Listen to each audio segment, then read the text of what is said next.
Number 10. Michael Keaton. Growing up, Michael Keaton was my Batman. The first two Tim Burton directed Batman movies are legendary, and I'm never going to look at Danny DeVito and not see the Penguin. Okay, it's just not gonna happen. One thing I actually never knew though was that Michael was once married to his Batman Returns co-star, Michelle Pfeiffer. In fact, Michael actually tried to get Michelle fired from the project after learning that she had been casted as not only a villain, but as his love interest as well. While the split before production was apparently amicable, it was still an uncomfortable situation for Michael to be in romantic scenes with someone that he had, well, already been romantic with off-screen. At the time, Michael was also trying to get back with an ex-girlfriend and felt that Michelle's presence might ruin his chances. Well, as we all know, he was unsuccessful in getting her fired, the project went great, and the movie was great. So the only bad thing that ever happened was DC telling Tim Burton that his Batman 3 ideas were stupid. Hey man, Robin Williams would have made an excellent Riddler, you jerks. Number 9. John Stamos. John Stamos is not just a fun name to say, but is the man to blame for Mary-Kate and Ashley Olsen being absent from the Full House revival Fuller House. A lot of fans of the original series were well aware of why the Olsen twins never returned, but for those of you who don't know, John actually tried to get them fired from the original series when they were still young, and by young, I mean before they were even a full year old. From the very beginning of the sitcom, Stamos complained that Mary-Kate and Ashley were very difficult children to deal with. Apparently, if one wasn't crying and screaming, then the other one was. Oh no, a baby screaming and crying uncontrollably. Now that is a unique situation. His dislike for the Olsens forced the producers to bring in a new set of twins, and these are John's real complaints that prevented those twins from taking over permanently. Number 1, they had red hair. Number 2, in his words, they were unattractive babies, and he knew that he made a mistake. That is an awful thing to say about anyone at any age. After realizing that, the Olsens were just kids and that all the other ones were just too ugly to be on TV, that the Olsen twins would be brought back. What's funny is that the studio eventually wanted to fire Ashley Olsen only and keep Mary-Kate, but John actually stepped in and blocked that call. Seems that over the years that he turned into something like an uncle for the twins. For any Mary-Kate and Ashley fans who are just curious as to where they are, they took a break from acting permanently and have been making waves in the fashion industry. Pretty neat. Number 8. Tom Hanks. Who would have guessed the guy that is basically America's dad would be the cause of a man being fired from one of his film sets? Turner and Hooch was a wonderful buddy cop movie starring a young Tom Hanks and this big beautiful doggo named Beasley. When the film first started its production, Henry Winkler, aka the Fonz, aka Barry Zuckerkorn, was the director. As the years have gone by, Henry has always said the same thing about the project. He got along much better with Beasley than he did with Mr. Hanks. The set was plagued with creative differences between the men who would argue constantly on set. Henry's directing style just clashed with Tom's performance style time and time again. After only 13 days on set, there was an altercation between Tom and Henry that left Henry out of work, and Roger Spottiswoode stepped in to take his place. Number 7. Alec Baldwin. In 2013, Alec Baldwin was attached to star in a Broadway production of the show Orphans alongside Transformers alumni Shia LaBeouf. Now from day one of rehearsals, Shia and Baldwin were at each other's throats. Shia's problem was that Alec was never off script. This was something that he considered to be very unprofessional. Shia has since claimed that he was so nervous about the show that he made sure to memorize every single line he had before setting foot on stage on day one. His methods were not reciprocated by Alec, who just kind of showed up with a coffee in one hand and the script in the other one, planning to rehearse in the moment. Well, Shia was furious and he apparently yelled at Alec to learn his lines right then, right there. He said, "Whoa, he's a lead, what's the deal? Why aren't you better at this?" Well, after a couple of weeks and one particularly rough day where Shia blew up at Alec in front of a ton of cast and crew, Alec took 5 and he had a meeting with the producers. He said that if Shia wasn't let go, that he was going to quit the project. Producers caved and Shia was canned. In the tabloid, they claimed creative differences, but Shia later shared his side, clearly upset with being dropped as if he meant nothing to the show. Number 6. Seinfeld cast. Now for this entry, there is no one cast member that could be singled out as the individual who tried to get Heidi Swedberg, aka Susan, fired from the series. In the season 7 finale of Seinfeld, spoiler alert, Jason Alexander's character George Costanza is delivered the news that his wife Susan has suddenly passed away. George is thrilled as he's been wanting to leave Susan for a while now, but it turns out off screen, Jason was just as excited. So were Jerry Seinfeld, Michael Richards, and Julia Louis-Dreyfus, who made up the other 3 main cast members.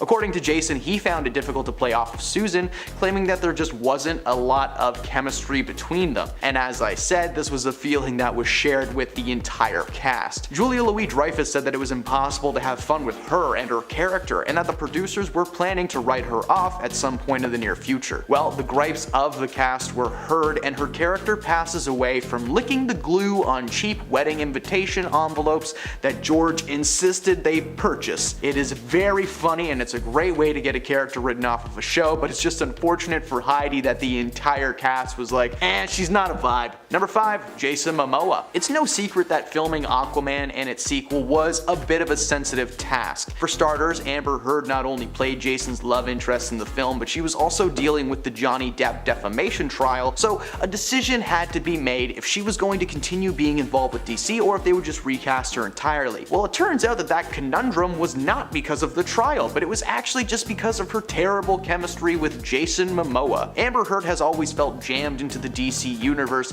but we could go on about that forever. Ultimately, the studio never went forward with firing Amber, and it was all thanks to the CEO of Tesla and her former lover, Elon Musk. Back in 2019, Elon had one of his litigators send this scorched earth letter to Warner Brothers, basically threatening to tear the house down if Amber was left out of the sequel. Warner Brothers caved and moved forward. Imagine being so geeky and so rich that you could tell an entire studio what to do for you. You would make millions of movies just for yourself. Despite keeping her job, Amber has continued to hurl allegations against her co-star Jason Momoa to this day, claiming that he was dressing like Johnny Depp on purpose on set to mess with her. But as I've mentioned in previous news breakdowns on that topic, Jason Momoa always looks like Johnny Depp. It's just what some people in Hollywood look like. Number 4. Sylvester Stallone. Richard Gere is one of those actors that doesn't really act. Sometimes people just get hired for films because they have the face for it or the style. For Richard, he did not have enough class and moxie to keep a handle on his role in the film Lords of the Flatbush. He was casted to star alongside Rocky himself, Sylvester Stallone,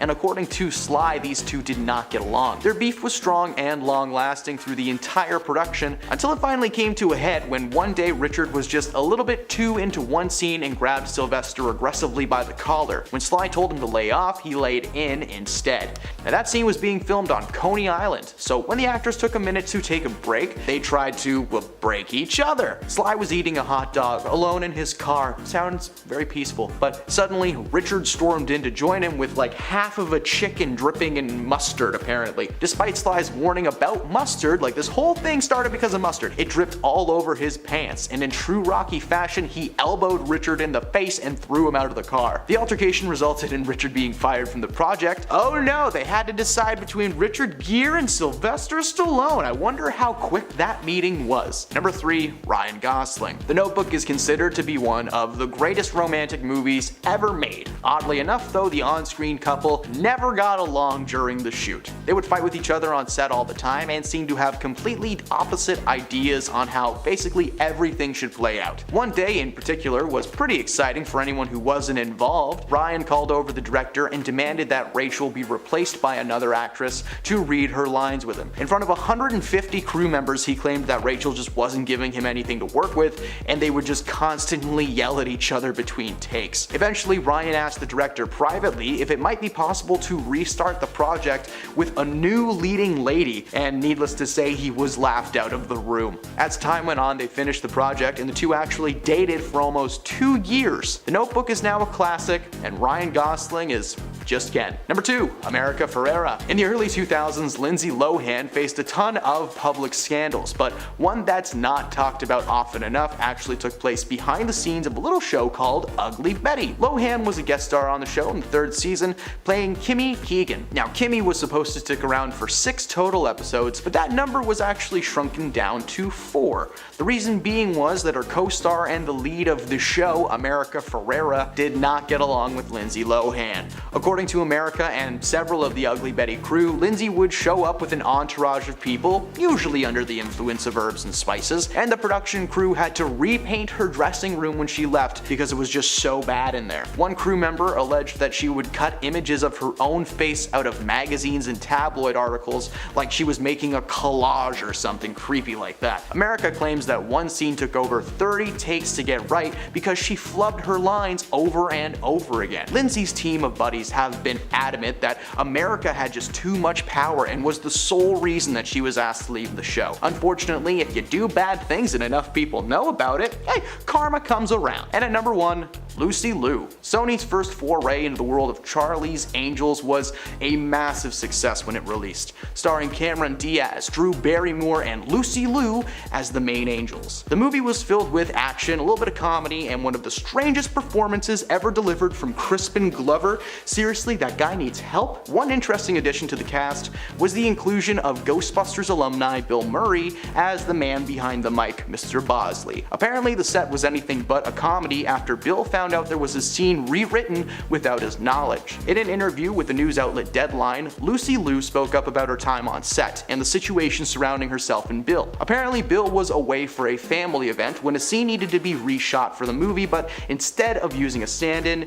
they realized they could just film the scene without Bill Murray in it. So it went on, and everything was fine. When he returned to find the change was made while he was gone, he was furious. He reportedly shouted at like half of the crew, including Lucy herself. At first, she wasn't sure why he was aiming so many of his comments directly at her. She didn't write the scene, she wasn't the director, but she asked if Bill was talking to her, which sent him into a full-blown meltdown. She decided to speak out on Bill's behavior on set, and he was ultimately written out of the sequel. Lucy is proud for speaking her mind, because at the time she was a relatively unknown actor and is glad that Bill's career seems to have suffered for it, because hey, Lucy was just the first of many people to comment on his behavior, but we'll leave that for another video. And at number 10, we have The Weeknd. The Weeknd has famously stood his ground against the Grammys after he received 0 nominations for this year's Grammys, even though he had more commercial success than most other artists. He expressed his anger in a tweet after nominations were revealed, where he wrote, quote, "The Grammys remain corrupt. You owe me, my fans, and the industry transparency." He said in a statement later that he would be boycotting the Grammys for good, saying, quote, "I will no longer allow my label to submit my music to the Grammys because of secret committees. And these committees are selected by the Recording Academy to review and select nominations before they're given out to the entire committee to vote for the winner. These committees are also able to add artists who receive 0 nominations in all but the 4 primary categories. His outrage has caused tons of artists and fans to support him in boycotting the award show. Also, the show is being called the Scammies online rather than the Grammys. And at number 9, Britney Spears. Britney's been shedding light on her scary conservatorship situation since 2019. Britney's been under the care of a conservator since 2008, with her being unable to control many aspects of her life financially and even socially. Since 2019, her father Jamie has had sole control of the conservatorship. This is when she started fighting, and she's petitioned the courts to have someone else put on that conservatorship other than her father. A documentary called Framing Britney Spears that was recently released also highlighted on the constraints in Britney's life, as well as touching on how negative media coverage of her has caused her mental health to suffer. This has also caused the Free Britney movement to gain traction online, and I'm just so happy that her fans finally know the truth about her situation so we can support her when needed. And at number 8, Taylor Swift. Right as Calvin Harris and Taylor Swift had their messy split,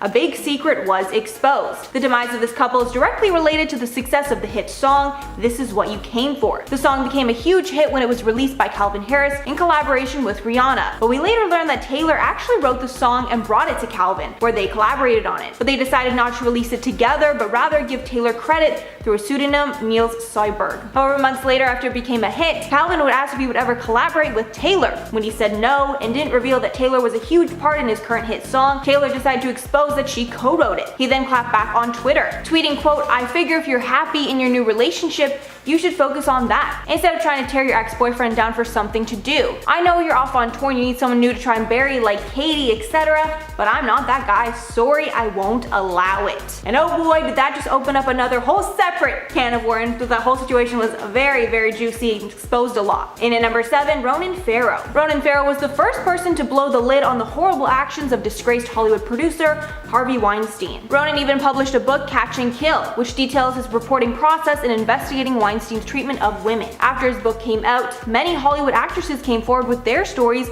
against the producer. This led to him being convicted of multiple crimes related to harmful and indecent behavior towards women. Farrow's reporting not only exposed many secrets in Hollywood, but gained tons of support for the Me Too movement that became popularized around that time. He ended up winning a Pulitzer Prize for his reporting as well. And at number 6, Meghan Markle. Meghan Markle exposed secrets of the royal family in her tell-all interview with Oprah last month. In the 2-hour-long interview, she spoke of why her and Harry decided to leave the royal family and the treatment that she was subjected to. She said that the negative treatment by not only the family but the media pushed her mental health to the breaking point, and she even considered taking her own life at one point. She also said that when she went to the palace to get help, they did nothing, forcing her and Harry to leave. She also discussed negative differences between her children and other royal grandchildren, citing skin color as the reason for this, with her even mentioning at one point the question surrounding how dark Archie's skin would be when he was born was a point of conversation. Halfway number 5, Nikki DeJagger. YouTube star Nikki Tutorials was one of the first mainstream celebrities that had the guts to expose Ellen for how she treated people. Nikki went on the Ellen show after her coming out video went viral, but she exposed that the experience was not so great on a Dutch late night show. In that interview, when the host asked Nikki how her time on Ellen was, Nikki did not hold back, calling Ellen distant and cold, saying that Ellen didn't even come say hi to her before the show. Nikki said in another interview that Ellen also did not let her use the bathroom. Apparently the Jonas Brothers were on the show that same day, and Ellen didn't have enough for everyone.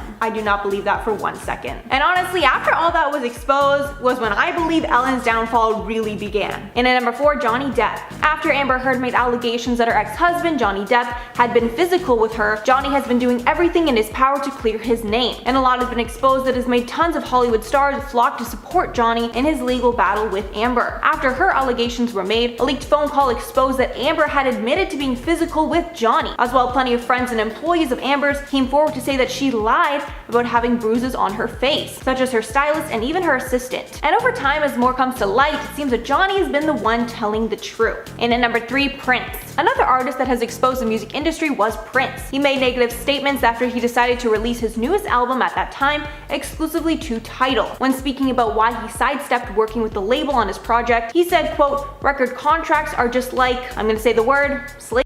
I would tell any young artist, don't sign." He also stated that record labels turn artists into, quote, indentured servitude, as artists have little control over how their music is used or how much money is made off of it. And these statements were not the first time that he called out the business. Back in 1993, while he was fighting with Warner Brothers over his contract, he frequently appeared on stage with the word written on his face. And at number 2, Kanye West. Kanye West straight up hates the music business and has expressed frustration over contracts, as well as the fact that he does not own his own masters. Last year, he called the music industry and the NBA, quote, modern day ships, while he was fighting to own his masters. He added on Twitter, quote, "When you sign a music deal, you sign away your rights. Without the masters, you can't do anything with your own music. Someone else controls where it's played and when it's played. Artists have nothing except fame, touring, and merch." Adding later that his children will own his masters, not the children of record executives. Kanye has also created his own label, Good Music, where he pledges to have fair contracts for his artists. And finally at number 1, Angelina Jolie. Angelina Jolie and Brad Pitt still have not settled their divorce and will be going to court soon to work out their child custody. Angelina is adamant about getting full custody of her children, and a new report from The Blast claims that Jolie is prepared to submit proof of domestic harm from Pitt in their marriage. These rumors first came to light in 2016 after the divorce, when Pitt was being investigated by social services for allegedly being physical with one of their kids on a private jet. However, after the investigation, the claims were dropped. The documents also show that Angelina is planning on having her children testify as well. Depending on what is revealed during that case, a massive secret could be revealed about Pitt. But we'll have to wait until more information comes out before we start making any assumptions. Kim Kardashian. Kim Kardashian's former media strategist, Shiraz Hassan,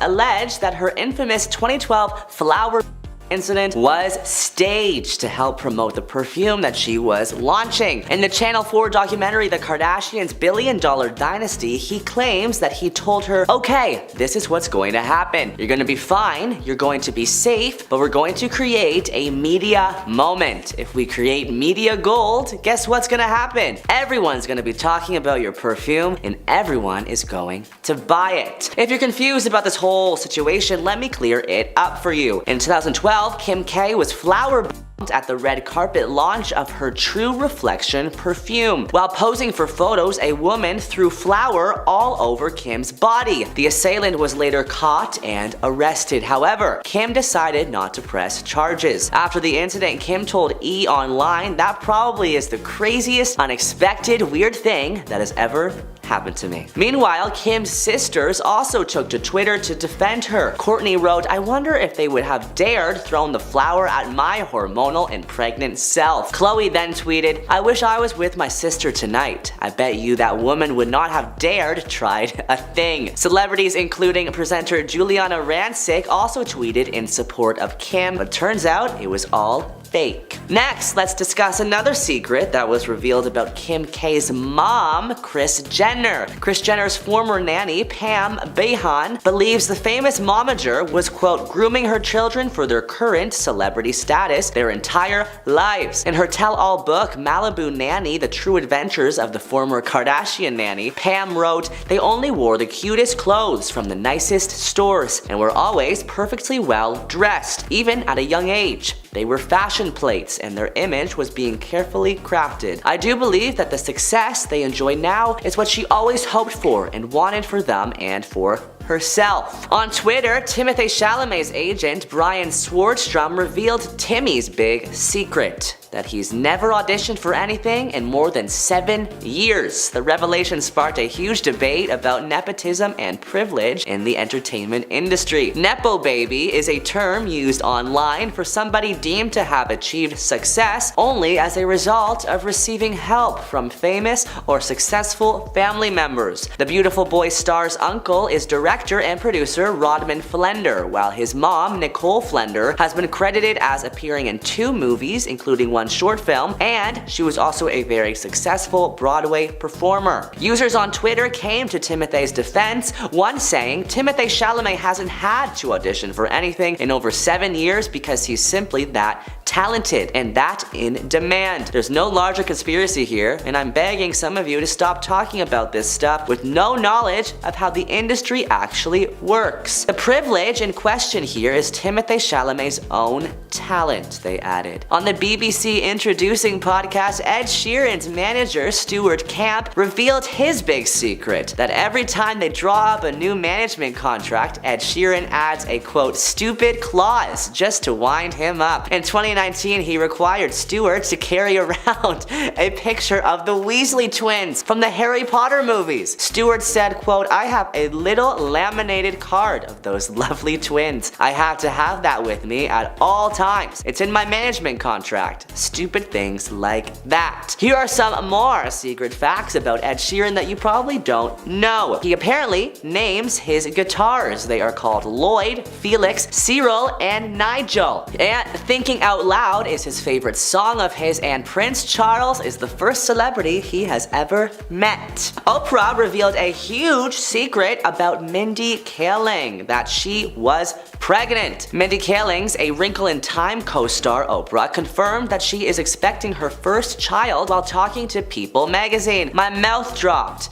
Winfrey recalled about how she first heard the news while standing in a press line at Disney's D23 Expo. What did you just say? She said. Oh, Oprah, I don't think you know I'm 5 months pregnant. And I said, what? Mindy Kaling wasn't too bothered by how her baby secret was revealed though, thank goodness. She did announce it, Kaling said on the Ellen Show. I had told Oprah and Reese Witherspoon on a movie that we're working on, A Wrinkle in Time, and she announced it at a press event. She was very excited. If anybody's going to announce big news about your private life, Oprah Winfrey is the person. You can't complain that much about it. And you also can't be like, hey Oprah, zip it, because she's almost like a religious figure. So if there's one person I have to tell my daughter about that revealed her existence to the world, Oprah is pretty good. Another pregnancy secret revealed: Britney Spears exposed Zoe Saldana for being pregnant. Spears announced that her former Crossroads movie co-star was expecting 2 little ones during a 2014 Entertainment Tonight interview. Who knows? That's a very good idea, but she's pregnant with twins right now, she said, so I'm sure she's got a huge future ahead of her. She said when asked if she and Saldana would ever work together again. On an appearance on Watch What Happens Live, Zoe Saldana confirmed that Britney Spears had been the first one to spill the secret. The way that it happened was so innocent. I never even thought about holding her accountable to anything, she told host Andy Cohen. We were on the same flight from LA to New York, and we just talked for the duration of the flight. She has 2 boys, I was having twins, and we had a beautiful talk. And I forgot, it never even occurred to me not to say anything, because we weren't trying to hide it. We were just trying to be discreet. I was shocked because we weren't ready to sort of share it, but it was Britney Spears, so it was okay. Also on the subject of Britney Spears, a former housekeeper of the celebrity pop star revealed that she struggles with keeping an orderly household and that she is untidy to the extreme. Spears' former maid said she frequently left clothes all about her room and that she even found partially eaten fast food under the furniture. Jennifer Lopez has been exposed for being a pop diva, and these accusations are shocking. Jane Fonda called out her monster-in-law co-star J-Lo for injuring her on set. On the Drew Barrymore show, she said, "The thing that comes to mind right away is that we have a slapping scene. I slap her, she slaps me. Jennifer, as per Jennifer, she had this enormous diamond ring. When she slapped me, it cut open my eyebrow. You know, she's never apologized for it," she concluded. But Jane Fonda is not the only one who has something to say about J-Lo. Last year, a viral TikTok trend where people told their J-Lo horror stories went absolutely viral across the internet, and some of these stories are insane. One user said, quote, "I served at a restaurant where J-Lo and Ben Affleck were eating. At the end of the meal, Ben put a $100 bill down as a tip for the waitress. As Jennifer was just about to leave, she grabbed the $100 bill and replaced it with $5. Yikes. Next up, we have Lea Michele. The Glee star has been in the news the last few years for her apparent horrible behavior on and off set. Replying to a tweet Lea Michele made about the Black Lives Matter movement, Glee co-star Samantha Marie Ware wrote, "Remember when you made my first television gig a living hell? Cause I'll never forget. I believe you told everyone that if you had the opportunity, you would poo in my wig." Amongst other traumatic microaggressions that made me question a career